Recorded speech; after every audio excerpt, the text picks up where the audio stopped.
Hello, and welcome to another Ask Us Anything Live with me, Kate R. for Intrepid English.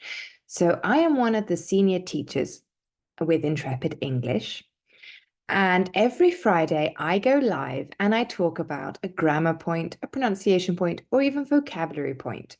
Sometimes this is a question from one of my students, sometimes it's just something that I have thought of that's really useful for you, the English learner. So, in today's live, I want to share with you a great question I had from one of my absolutely amazing students.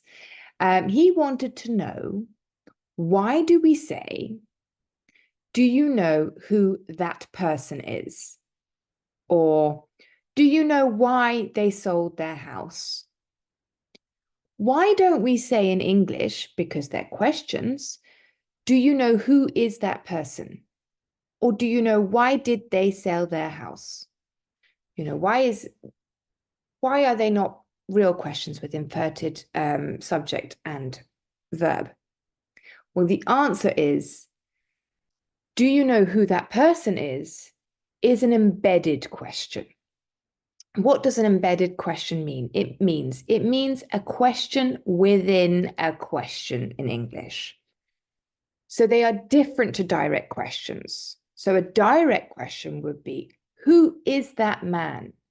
And we invert the subject and verb. Why did they sell their house? Again, we've got that auxiliary do, or the auxiliary do in the past using did, and we invert it with the subject. But the embedded questions are, do you know who that man is? So we've got that man is, not is that man. Or do you know why they sold their house? So just like a normal sentence, they sold their house. So this is a way of being more polite in English rather than using the direct question. And they are also part of statements. So the embedded question, the noun clause, can either be the subject or the object of the main clause being, do you know? So for example, the direct question would be, where does she work? Now, if we do an embedded question, it would be, I don't know where she works.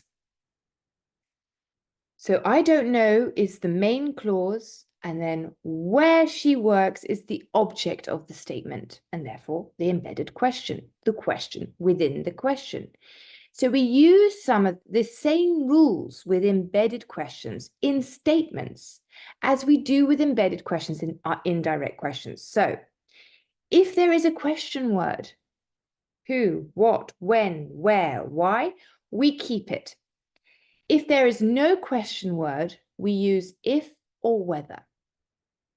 We use normal sentence grammar, so we don't need the auxiliary do, does, or did to make a question, to make the embedded question.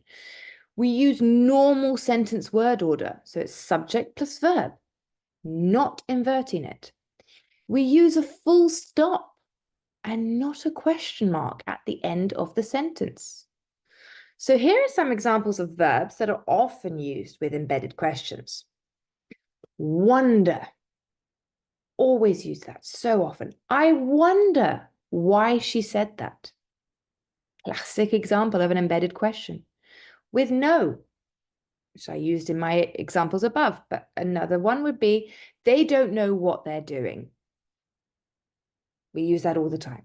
Remember, we don't remember where the house is. Be sure. I'm not sure when we're going to arrive. Find out. Let's find out what time the class starts. Think about. She's thinking about how she's going to do the project. Forget. I've forgotten why I started talking about this. So we don't say, do you know why did they sell their house? Because it's an embedded question, so a statement, we don't invert and we don't use the auxiliary do or did, does or did. So it was a very useful question. I'm very grateful to my student for asking it because I think it is not a topic that is covered very often. But I hope that has helped and that you have learned something new today in English. Be sure to catch the next lives in the next coming month in October, where I will be talking and interviewing to some of our students to talk about false friends in English, between English and other languages. And these false friends are there to just confuse you and to trip you up in English. And we want to help you improve. So there are going to be blogs and podcasts because would you believe it? We've had 20,000 downloads of our podcasts. I mean, wow, so happy about that. But be sure to read about all these tricky false friends during October in our blogs. And I will also be doing some lives on the false friends in French and Spanish and English. So I hope that's helped. I hope you have an absolutely amazing weekend, and I'll see you next